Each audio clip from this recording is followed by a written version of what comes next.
ஜோதிட நண்பர்கள் அனைவருக்கும் வணக்கம்.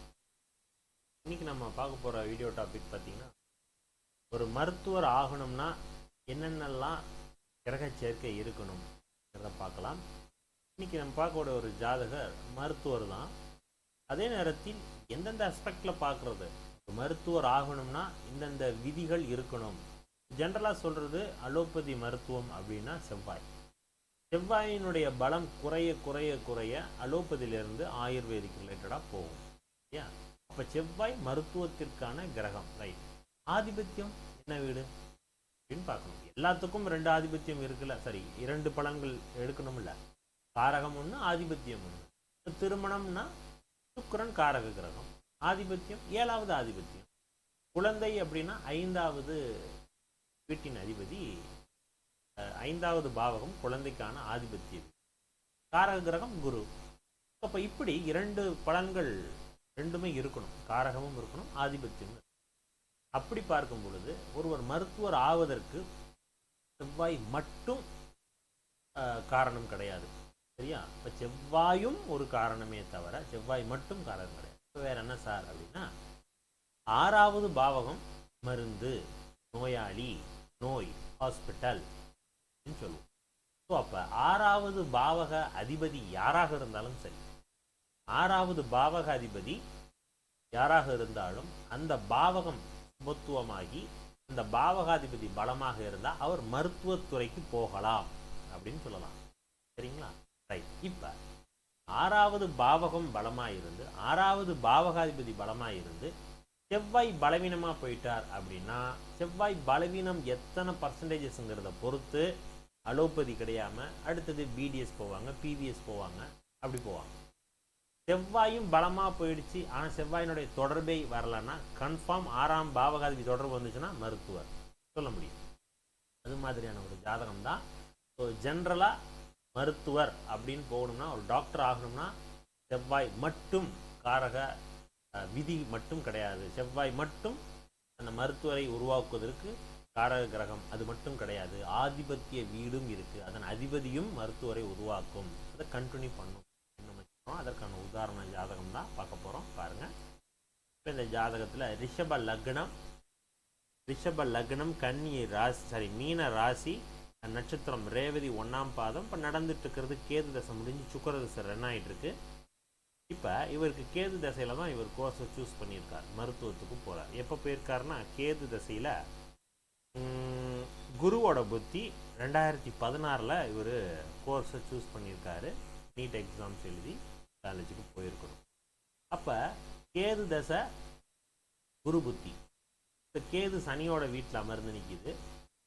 ஸோ சனியோட வீட்டில் தான் செவ்வாய் பலமாக நிற்கிறார். ஸோ இந்த ஒரு பாயிண்ட்டே போதும், சரியா? அடுத்தது குருவோட புத்தி, குருவும் செவ்வாயும் ஒரே டிகிரியில் இணைஞ்சிருக்காங்க பாருங்கள். ஸோ குரு பார்த்தீங்கன்னா 29, செவ்வாய் 20, 8-9 டிகிரி இணைஞ்சு நிற்கிது. அந்த இடத்துல செவ்வாய் நீச்சபங்க ராஜயோகம் குருவுனால நீச்சபங்க ராஜயோகம் ஆகுது குரு செவ்வாயினால, சரியா? அப்போ அந்த அடிப்படையில் இந்த இடத்துல குரு அந்த மருத்துவ துறையை கொடுத்துருச்சு. ஸோ இது 2016 நல்லா பாருங்கள், 2016 3 வருடம் தான் போகுது, 2018 வரைக்கும் தான். 2019 ஜனவரியோடு முடிஞ்சு போச்சு. அப்போ என்ன அர்த்தம்? 2016 ஜாயின் பண்ணால் 17, 18 2 வருடம் எம்பிபிஎஸ் படிக்க முடியும். அடுத்ததாக சுக்கரதசை வந்துருச்சுல்ல, இப்போ அடுத்த 3 வருடங்கள் கண்டினியூட்டி இல்லாமல் போதே. சார் இதெல்லாம் பார்ப்பீங்களா சார்? இதெல்லாம் சார் உண்மையா? உண்மை உண்டு. 2 வருடங்கள் கழித்து படிக்க முடியாமல் டிஸ்கன்டினியூ பண்ணிட்டு வர்றவங்களாம் இருக்கிறாங்க. அப்போ அதுக்கான அதுவும் சம்பவம் நடக்குது. அதற்கான காரணம் என்னன்னு பார்க்கணும்ல, தொடர்பு இருக்கணும் சார், தொடர்பு கண்டிப்பாக இருக்கணும். ஓகே, அதனால் அந்த மருத்துவத்துறைக்கு போவதற்கான தொடர்பு கிரக காரக கிரகமோ ஆதிபத்திய கிரகமோ ஏதாவது ஒன்று தொடர்பு இருக்கணும் அதை படிப்பதற்கு. இப்போ இதுவரைக்கும் நடந்தது கேது தசை, கேதுவோட வீட்டில் தான் செவ்வாய், சனியோட வீட்டில் செவ்வாய்ங்கிறதுனால கேதுவோட வீட்டில் செவ்வாய்ங்கிறது ஏற்றுக்கலாம். எஸ், மருத்துவத்துறைக்கு போக முடியுது. அடுத்தது சுக்கிர தசை வருது. சுக்கிரனும் செவ்வாயும் சேர்ந்திருக்கே சார் அப்படின்னு எடுத்துக்கக்கூடாது. சுக்கிரனுக்கும் செவ்வாய்க்கும் 12 டிகிரி விலகல் இருக்குது. சுக்கிரன் வக்ரமாய் நிற்கிறார். இந்த இடத்துல சுக்கிரன் என்ற வீட்டின் அதிபதி சனியும் குருவும் பரிவர்த்தனை. இந்த ஒரு பாயிண்ட் எடுத்துக்கிட்டாலும் நான் என்ன எடுக்கிறேன்னா, இந்த ஜாதகத்திற்கு சுக்கிரன் 6வது பாவகாதிபதி அப்படின்னு எடுக்கிறேன். அப்போ ஆதிபத்திய வீடு 6ஆம் பாவகம் இந்த ஜாதகத்துக்கு மருத்துவத்துறையை தேர்ந்தெடுத்து வைக்கும். அப்படி பார்க்கும் பொழுது இங்கே சுக்கிரன் ஓகே மருத்துவத்துறையை கண்டினியூ பண்ண வைக்கிது அப்படின்னு போகலாம். இங்கே சுக்கிரன் அப்படின்னு வர்றதுனால சிறுநீரகம் சம்பந்தமான ஓகேவா, வயிறு சம்பந்தமான ஓகேவா, அல்லது 6ஆம் இடம் இது மாதிரி தொடர்பு இருந்துச்சுன்னா என்ன அர்த்தம், உங்களுக்கு அடிவயிறு குடல் பகுதிகள் சம்பந்தமான மருத்துவராவதற்கான வாய்ப்புகள். சுக்கிரன்கிறது சிறுநீரகம், சுக்கிரன்கிறது இந்த மறை உறுப்புகள், ஆணூர் பெண் உறுப்பு சொல்லுவோம். ஸோ இது சார்ந்த கல்வியை இவருக்கு கொடுக்கும். அப்போ அது சார்ந்த விஷயத்தில் இவர் ஈடுபாடு அதிகமாக போகும், அது சார்ந்த கல்வியை படிப்பார். ஆக படிப்புக்கும் நடக்கக்கூடிய தசாபுத்தி கனெக்ட் ஆகணும், இல்லைன்னா படிக்க விடாது, அது படிக்க முடியாதுங்கிறதுனால தான் அவர் டிஸ்கன்டினியூ பண்ணுவார். இங்கே படிக்க வைக்கிது அப்படின்னா அதுக்கு காரணம் சுக்கிரன். இந்த இடத்துல சுக்கிரன் செவ்வாயோட தொடர்பு பெருசாக இல்லை, அவர் 6வது பாவகாதிபதிங்கிறதுனால கன்ஃபார்மாக அந்த தொடர்பை ஏற்படுத்தி கொடுக்குது. சரிங்களா? ஸோ அதனால் இப்போ 9ஆம் வீட்டில் செவ்வாய் உட்காந்து பரிவர்த்தனையில் தனி செவ்வாய் சேரும் பொழுது மிக சிறப்பாக நிற்கிது. வெளிநாட்டு கல்வியெல்லாம் போவாங்க, வெளிநாட்டுக்கு போய் செட்டில் ஆகக்கூடிய அமைப்பெல்லாம் காட்டுது. சுக்கிர திசை, அதுக்கடுத்து சூரிய திசை, அடுத்து சந்திர திசை, எல்லாமே உங்களுக்கு நீர் ராசி 8ஆம் இடத்தோடு தொடர்பு பெறும் பொழுது சிறப்பாக நிற்கிது. மருத்துவத்திற்காக தான் செலவிடுவார். ஒரு மிகப்பெரிய ஒரு நல்ல ஒரு மருத்துவராக வருவதற்கான அமைப்புகள் உண்டு. இந்த வீடியோ எதற்காக போடுறோம், இந்த தொடர்பு இருக்கணும்.